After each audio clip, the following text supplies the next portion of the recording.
The email arrived at exactly 2:17 a.m., and it only had one sentence.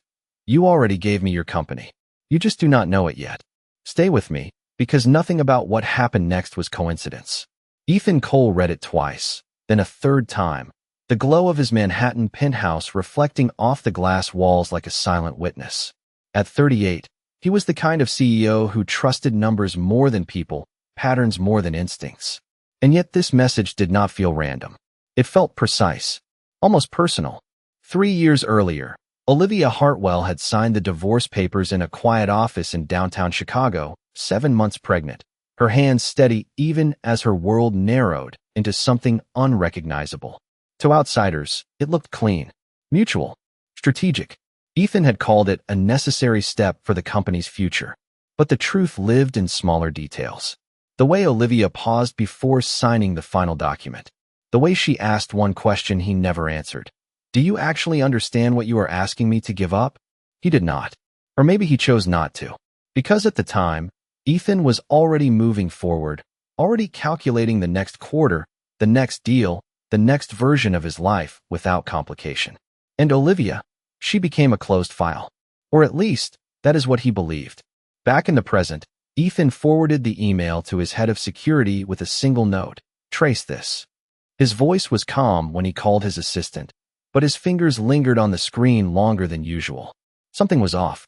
In the lower levels of Cole Dynamics, buried under layers of departments and unnoticed routines, a woman sat behind 2 monitors, reviewing system logs with quiet precision. Her name on record was Claire Monroe. She had been with the company for 11 months. Reliable, invisible, efficient. She did not react when the system flagged a priority alert from the executive floor. She simply watched it, as if she had been expecting it. If you are listening right now, take a second to subscribe and turn on the notification bell, because stories like this unfold in ways no one sees coming. And before we go further, I am curious, what time? Is it where you are, and where are you watching from tonight? Claire leaned back slightly, her reflection faint in the dark screen. Somewhere above her, Ethan Cole was beginning to feel the first crack in a structure he thought was unbreakable. Down here, she had been building that crack for months. By 8:45 a.m., Cole Dynamics was already humming with its usual precision, the kind of quiet efficiency that made investors feel safe and competitors uneasy. But something subtle had shifted, something you could not see unless you knew where to look, and Ethan Cole felt it before anyone else said a word. He stood in the executive conference room overlooking Park Avenue, coffee untouched in his hand, watching the morning reports cycle across the wall display, revenue projections, operational metrics, system health, all normal, almost too normal, like a heartbeat that sounded perfect right before it skipped. Security is tracing the email, his assistant, Marissa Grant, said from across the table, her voice steady, professional, the way it always was when she sensed he was thinking several steps ahead. Ethan nodded, but his attention drifted to a small detail buried in the system log summary, a timestamp adjustment, less than half a second, automatically corrected, flagged, and dismissed by the system as insignificant. He would have ignored it any other day. Today he did not. Downstairs, Claire Monroe adjusted the brightness on her monitor, the soft hum of the server room filtering through the glass partition behind her, a constant low vibration that most employees tuned out within days. She had learned to listen to it differently, to treat it like a pulse, something that told her when the system was calm and when it was under strain. Right now, it was steady. That was the point. Her fingers moved across the keyboard, not fast, not slow, just deliberate, reviewing a sequence of automated decisions made overnight, each one technically correct, each one leading, almost invisibly, toward a slightly different outcome than intended. A vendor contract rerouted, a risk assessment recalibrated, a recommendation pushed forward by exactly 1 tier. None of it raised alarms. Not yet. Upstairs, Ethan leaned closer to the screen, isolating the timestamp anomaly. Run a deeper audit on this segment, he said, almost to himself. Marissa hesitated. It is within acceptable variance, she replied carefully. It always is, Ethan said, his tone calm but quieter now, as if he was speaking to a thought forming in the back of his mind. That was the problem. Acceptable variance was where mistakes learned to hide, or where someone very careful decided to stay invisible. In another part of the building, a junior analyst named Daniel Ruiz frowned at his own dashboard, noticing that a set of recommendations he had submitted the previous afternoon had been approved overnight without revision. That never happened. Ethan was known for questioning everything. Daniel hovered over the approval log, his cursor blinking as if waiting for permission to doubt what he was seeing. The authorization trail was clean. Too clean. Back in the server room, Claire paused for the first time that morning, her eyes lingering on a mirrored reflection of her own face in the dark edge of the monitor. 11 months inside this system had taught her exactly how much pressure it could absorb before it started to bend. Not break. Not yet. Just bend in ways that no one could immediately trace. She reached for a small notebook tucked beside her keyboard, flipping to a page filled with neat, handwritten entries, dates, times, decisions, each one connected in a pattern that only she could see. At the top of the page, one line stood alone, written months ago. He will trust the system before he questions himself. Upstairs, Ethan finally set his coffee down, untouched, his reflection now overlapping with the data on the glass screen. A man who had built an empire on control beginning to notice something he could not quantify. It was not fear. Not yet. It was recognition. And recognition, in a system like his, was the first step toward losing control.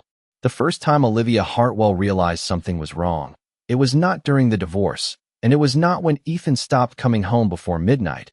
It was a quiet Tuesday afternoon in their Chicago office, when a document slid across the glass table and he asked her to sign it without looking up from his phone.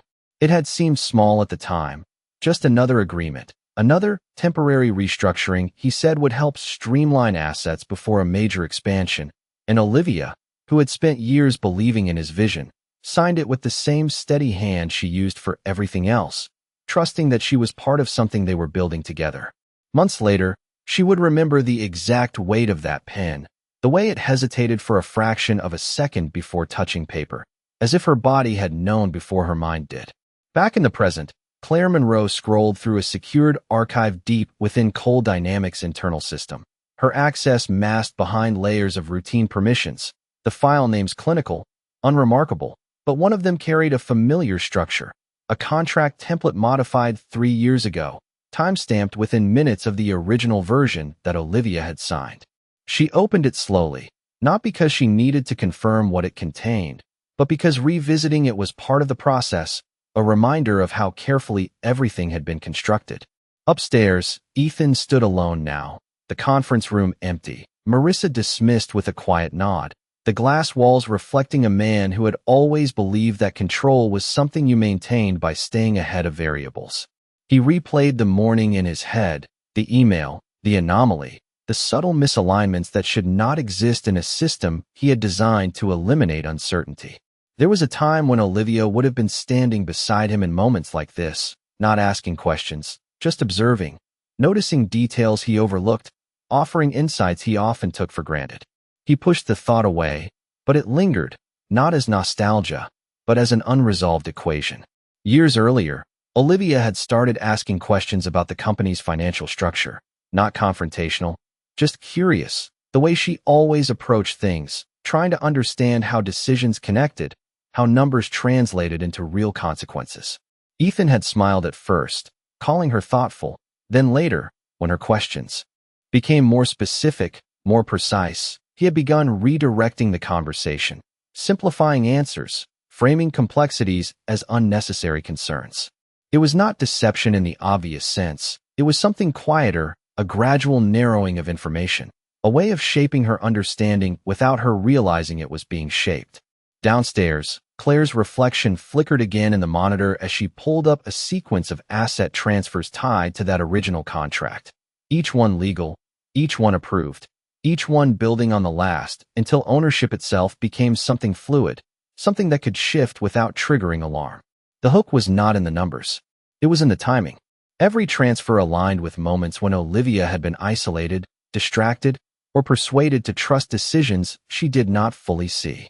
One entry in particular stood out, executed exactly 12 days before the divorce filing, a silent consolidation that moved a controlling interest into a holding structure that Ethan believed he alone controlled. Claire's eyes softened for a fraction of a second, not with hesitation, but with recognition of how close the line had been between trust and erasure. Upstairs, Ethan finally accessed the deeper audit results, and for the first time that day, something in his posture shifted, not dramatically, just enough that if someone had been watching closely, they would have noticed the pause before his next breath. The system had not malfunctioned. It had been guided, not by force, not by error, but by a series of decisions that all pointed in one direction, decisions that, when traced back, led to a point in time he had long considered resolved.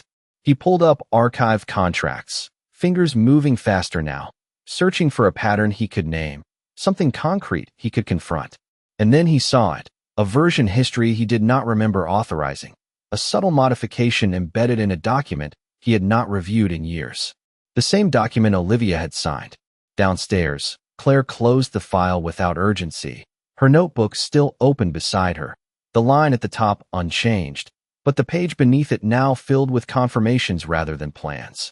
The past was not just memory. It was infrastructure.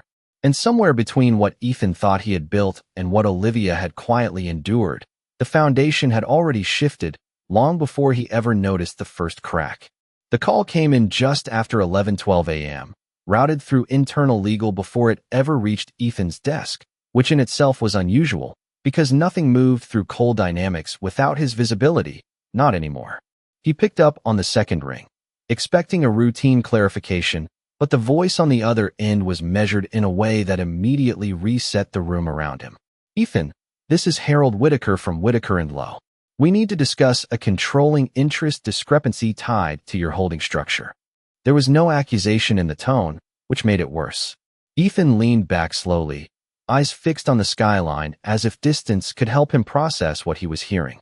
There is no discrepancy, he replied, calm, precise. We finalized that structure 3 years ago. A pause followed, not long, but intentional.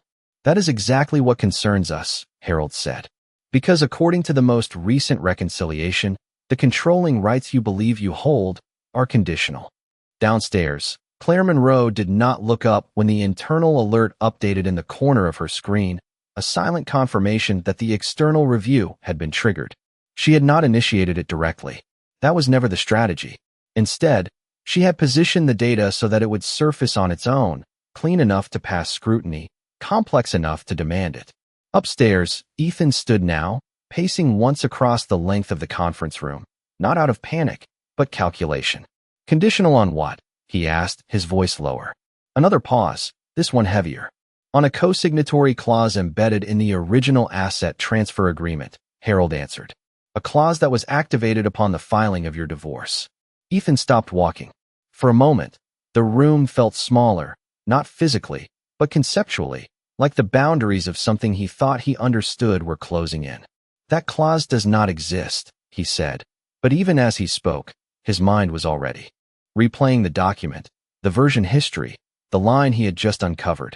Downstairs, Claire opened a new tab, not to change anything, just to observe the chain reaction now moving through the system, legal flags, audit trails, cross-department notifications, each one unfolding exactly as anticipated. What mattered was not speed. It was inevitability. Upstairs, Ethan ended the call without another word and immediately pulled up the archived contract again, this time isolating the clause in question. It was there, not obvious, not highlighted, but present, written in the same language as the rest of the document, legally sound, technically binding. His jaw tightened, not in anger, but in recognition of something far more unsettling. This was not a mistake. It was design. And then the second realization landed, quieter, but sharper. A co-signatory required 2 parties. His name was there. The other name. He had not looked for it before. Now he did.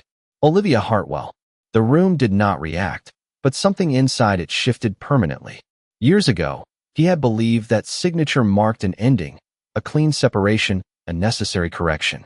Now it read differently, not as an exit, but as a condition, a trigger waiting to be met. Downstairs, Claire closed her notebook, not because the work was done, but because the phase had changed. Ethan was no longer just observing anomalies. He was inside the system now, following the same path she had laid out months in advance. The difference was, he thought he was searching for answers. In reality, He was being led to a conclusion he had already signed into existence. By early afternoon, the internal legal dashboard no longer looked like a background system. It looked like a live organism under observation, every update carrying weight, every notification hinting at something larger forming just beneath the surface. And that was when a new name appeared in Ethan Cole's inbox, flagged not by urgency, but by clearance level. Naomi Pierce, Senior Partner, Pierce and Caldwell. The subject line was simple: representation inquiry. Ethan did not recognize the name immediately, but the firm he did, a boutique legal group known for taking cases that did not exist until they forced them into existence, cases that redefined ownership, control, and liability in ways most executives preferred not to think about. He opened the message, expecting confrontation, but the tone was neutral, almost observational. Mr. Cole, recent developments suggest your current corporate structure may be subject to interpretation beyond its original intent. I represent a party with standing interest in that interpretation. I would like to request a private discussion before this matter evolves publicly. No threats, no demands, just timing. Across the building, Claire Monroe noticed the same name appear in a cross-referenced legal feed, her eyes narrowing slightly, not in surprise, but in recalibration. This was not part of her direct sequence.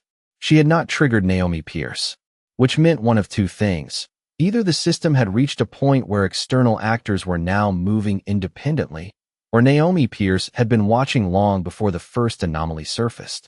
Upstairs, Ethan leaned against the edge of his desk, reading the message again, this time focusing on what was not being said. A party with standing interest. That phrase did not belong to speculation. It belonged to position. Someone, somewhere, already had leverage. He tapped the contact file attached to the email, pulling up Naomi's history: Harvard Law, federal clerkship, a reputation for dismantling complex financial shields without ever raising her voice. Cases where companies lost control of their own narratives before they realized they were in a legal argument. But what caught his attention was not her record.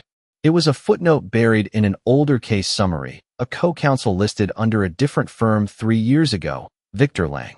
The same name that had quietly existed in a handful of archived communications tied to Olivia's post-divorce timeline.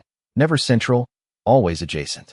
Ethan straightened slightly, the connection forming not as certainty, but as pressure.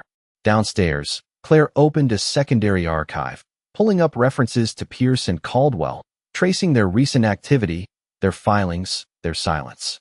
Naomi Pierce had not filed anything against Cole Dynamics. Not yet. That was the hook. She was positioning without exposure. Claire's fingers hovered above the keyboard, then stilled. This changed the pacing. Not the outcome, but the path to it. Upstairs, Ethan finally replied, not with agreement, but with a single line. Define your client's standing. He sent it without hesitation, knowing that whatever came next would not clarify, it would complicate. Minutes passed. Then the response arrived. Standing originates from a conditional co-signatory clause executed prior to your divorce, now activated. My client is not seeking entry. My client already exists within your structure. Ethan read the sentence once, then again, slower. Not seeking entry. Already exists. The implication was precise and unsettling. This was not about acquisition. It was about recognition. Downstairs, Claire closed the file, her reflection steady now, the earlier uncertainty replaced by something quieter, more focused. Naomi Pierce was not a disruption. She was a variable that had been waiting for the right moment to reveal itself. The question was not whether she was aligned with Olivia, but how much she already knew.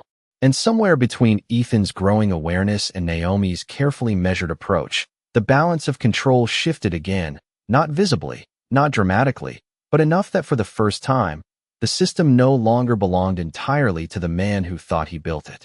The file did not arrive through email or legal channels or any system Ethan Cole could monitor. It appeared instead as a secured internal archive on lock, a permission layer shifting without notification, revealing a set of documents that, by all system logic, should have remained dormant unless triggered by a condition he had just begun to understand. He accessed it without calling anyone, without alerting Marissa or legal, because something in him recognized that this was no longer about corporate procedure, it was about comprehension. The folder was labeled simply, Conditional instruments, Hartwell clause. The naming alone forced a pause, not dramatic, but precise, the kind that happens when a pattern finally aligns with something you have been avoiding naming. Inside, the documents were arranged chronologically, not by relevance, not by importance, but by execution, each one a step in a structure that had been built quietly, legally, and with a level of foresight Ethan had not accounted for. The first file opened to a familiar contract, the same asset transfer agreement Olivia had signed, but this version contained a layered annotation system, invisible under standard viewing conditions, now fully expanded. Clauses that had once read as procedural now revealed embedded conditions, dependencies tied to future events, triggers that required no action once activated. His eyes moved across the text, not searching anymore, but absorbing. This was not a single clause. It was a network. Downstairs, Claire Monroe did not move when the archive opened. She had anticipated this moment, but not its exact timing. Her screen reflected the same documents, but from a different angle, not as discovery, but as confirmation. Each clause had been constructed to survive scrutiny, to exist within legal boundaries while redefining control through sequence rather than confrontation. Upstairs, Ethan reached the third document, a supplementary agreement filed weeks before the divorce, one he did not remember reviewing in detail. It outlined a contingency tied to material shifts in marital and operational alignment, language vague enough to pass as precaution, specific enough to anchor the clause that followed. Upon dissolution of marriage, any asset structures previously co-signed would enter a conditional state, requiring validation from both original parties to maintain unilateral control. He leaned back slightly, the realization settling not as shock, but as clarity. He had not lost control in a single moment. He had agreed to a system where control could be questioned. The next file changed everything. It was not a contract. It was a communication log, time-stamped across several months following the divorce, encrypted, then archived under a classification he had never accessed. The sender was listed under a holding identity, but the recipient was clear, Olivia Hartwell. The content was not emotional. It was strategic. Discussions of timing, of legal positioning, of waiting for the correct sequence of events to unfold. One message stood out, not because of its length, but because of its tone. You do not need to take anything back, it read. You only need to let the system recognize what already belongs to you. Ethan's jaw tightened, not in anger, but in recognition of intent. This was not retaliation. It was architecture. And then the twist surfaced, subtle, almost buried. A final attachment linked to the communication thread, labeled as a custodial designation. He opened it slowly, the document loading with a delay that felt intentional. It was a trust agreement, established shortly after the divorce, assigning conditional ownership of a minority but strategically critical share of coal dynamics to a beneficiary whose name had been redacted in all prior systems. Now it was visible. Not Olivia. Not any entity he recognized. A child's name. His child. The room did not change, but the context did. This was no longer a dispute between former partners.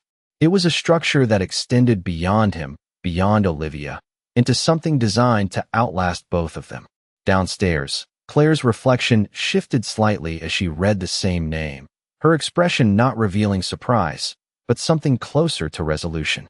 This was the layer Ethan had never considered, the reason the system did not need to rush, did not need to expose itself prematurely. It was protected not by secrecy, but by legitimacy. Upstairs, Ethan closed the file, not because he had seen everything, but because he understood enough to know that the remaining pieces would not simplify the situation, they would deepen it. He walked to the window, looking out over the city he believed he had mastered, now realizing that mastery had been conditional all along. Somewhere between the documents he signed, the clauses he overlooked, and the life he chose to restructure, a parallel framework had been built, one that did not challenge him directly, but waited for him to reach the point where he could no longer deny its existence. And the most unsettling part was not that it existed. It was that it had been there the entire time, operating quietly, legally, and with a patience that suggested this was never about taking control away from him.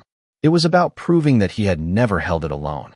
By late afternoon, the noise inside Coal Dynamics had not increased, but the meaning behind it had shifted, and Ethan Cole adjusted to that shift with a precision that had nothing to do with instinct and everything to do with discipline. He no longer chased anomalies. He categorized them. He no longer reacted to discoveries. He mapped their implications. The difference was subtle from the outside, but inside, it marked the moment he stopped asking what was happening and started asking why it had been allowed to happen this way. He returned to his desk, not to review the documents again, but to reconstruct the timeline in his own terms, pulling up transaction logs, board approvals, internal memos, not as isolated events, but as a sequence that could be redirected. If Olivia had built a system that relied on activation through conditions, then those conditions could be influenced, delayed, or reframed. Not erased. Never erased. But reshaped. Downstairs, Claire Monroe noticed the change immediately, not through a single action, but through the absence of hesitation in the system's response time. Ethan was no longer probing randomly. He was moving with intent, narrowing variables, isolating leverage points. That made him more predictable and more dangerous. She leaned back slightly, observing the pattern as it formed, her notebook still closed, because this phase did not require planning. It required awareness. Upstairs, Ethan opened a new channel with Marissa Grant, his tone measured, almost routine. Prepare a discretionary review of all conditional asset clauses tied to pre-divorce agreements. Limit visibility to legal and compliance. No external escalation. Marissa did not question the instruction, but she paused just long enough to register its specificity. Understood, she replied, already compiling the necessary filters. What she did not know was that Ethan had no intention of reviewing all clauses. He was isolating one, the Hartwell clause, but not to challenge it directly, to understand where it depended on external validation. Minutes later, he initiated a second action, this one less visible. A quiet outreach to two minority shareholders who held small but historically loyal positions within the company. Not a request, not a warning. A conversation framed around stability, long-term alignment, and the importance of maintaining confidence in leadership during periods of structural review. The language was deliberate. He was not securing votes. He was reinforcing perception. Downstairs, Claire's screen reflected the outreach as it moved through internal communication logs, her expression unchanged, but her focus sharper. This was not resistance. It was positioning. Ethan was not trying to break the system. He was preparing to operate within it. That meant he had accepted its legitimacy, even if he did not yet understand its full scope. And then the unexpected detail surfaced. A calendar entry, newly created, visible only through a secondary synchronization layer, scheduled for 48 hours from now. Executive review, private session. No participants listed. No location specified. Just a timestamp. Claire's eyes lingered on it longer than necessary, not because it was alarming, but because it did not fit Ethan's usual pattern. He did not schedule ambiguity. He eliminated it. Upstairs, Ethan closed the calendar window without annotation, his reflection faint in the darkened screen. The meeting was not for discussion. It was a point of convergence. A moment where multiple threads, legal, financial, and perceptual, would intersect under controlled conditions. What he had not revealed, not to Marissa, not to legal, not even in the system itself, was that he had already identified one variable the Hartwell structure could not fully control. Timing. Conditional clauses required alignment, and alignment could be disrupted, not by force, but by sequence. He moved to the window again, the city below unchanged, but his understanding of it recalibrated. This was no longer about reclaiming control in the way he once defined it. It was about proving that control could still be exercised within a framework he did not design. Downstairs, Claire finally reached for her notebook, opening it not to write, but to revisit a page she had not touched in weeks. The entries no longer read like a plan. They read like a countdown. And for the first time, a single question formed, quiet but precise. Not whether Ethan would respond, but whether he had just taken the first step in a direction that even Olivia had not anticipated. 48 hours later, the room did not look like a battlefield, but it felt like one in every way that mattered. The executive review session had been relocated from the usual glass-walled conference floor to a private auditorium space on the 23rd level, a rarely used venue designed for investor briefings and internal summits, a place where narratives were shaped as much as decisions were made. The lighting was softer, controlled, the kind that flattened shadows and made every expression visible without seeming intrusive. Ethan Cole stood at the center of it, not behind a podium, not elevated, but positioned where every seat in the room had a direct line of sight to him. Around him sat a curated group, senior legal counsel, compliance heads, 2 board representatives, and, notably, Naomi Pierce, seated 3 rows back, her presence neither announced nor concealed. Downstairs, Claire Monroe watched the live internal feed, her screen reflecting the room in precise detail, every movement cataloged, every pause measured. The system was no longer just data. It was theater. Ethan began without introduction, his voice steady, stripped of the usual executive cadence, replaced by something more deliberate. Over the past 48 hours, we have identified structural conditions within our corporate framework that require immediate clarification. He did not use the word problem. He did not use the word threat. He used clarification, as if the entire situation was a matter of perspective, not consequence. A subtle shift. The first layer. He moved to the display behind him, bringing up a simplified diagram of Cole Dynamics' ownership structure, clean lines, percentages, holding entities. Familiar to everyone in the room. Safe. This is how we understand control, he said, letting the image sit for a moment before adding. But understanding is not the same as accuracy. A murmur did not ripple through the room, but attention sharpened, shoulders adjusted, eyes narrowed slightly. The second layer. He tapped the screen, and the diagram expanded, revealing additional nodes, conditional pathways, clauses embedded within ownership lines that had previously appeared static. The Hartwell clause, though not named aloud, was now visible in structure if not in label. Naomi Pierce did not move, but her gaze shifted, not toward Ethan, but toward the diagram itself, as if confirming that he had reached the same point she had anticipated. These conditions were executed legally, Ethan continued, and remain valid under current regulatory frameworks. The question is not whether they exist. The question is how they function when activated. That word again. Activated. Downstairs, Claire's fingers hovered just above the keyboard, not to intervene, but to track the sequence. Ethan was not dismantling the system. He was exposing it, layer by layer, forcing everyone present to acknowledge its architecture before any conclusion could be drawn. That was the third layer. Recognition. A legal advisor in the front row leaned forward slightly. Are you suggesting a shift in controlling interest? Ethan did not answer immediately. Instead, he changed the display again, this time isolating a timeline. Key dates marked with precision, contract execution, asset transfers, the divorce filing, and then a series of events that, until now, had been treated as independent. I am suggesting, he said finally, that control, as we define it, may have been conditional long before any of us considered it to be stable. The room absorbed that in silence, not because it was unclear, but because it was too clear. The fourth layer. And then came the first fracture. Naomi Pierce stood, not abruptly, not dramatically, but with the kind of timing that suggested she had been waiting for a specific point to intervene. Mr. Cole, she said, her voice calm, carrying without effort. If I may clarify on behalf of my client. There it was. The shift from internal review to external representation. Ethan turned toward her, not surprised, but prepared. You may, he said. Naomi stepped forward, not taking his position, but aligning herself within the same visual frame, equal in presence, distinct in role. The conditions you are outlining were not designed to destabilize your company, she began. They were designed to preserve a specific form of continuity. The word continuity landed differently than anything before it. Not control, not ownership, continuity. Another layer. Your client, Ethan said, his tone even, is asserting standing within this structure. Naomi inclined her head slightly. My client is not asserting anything new.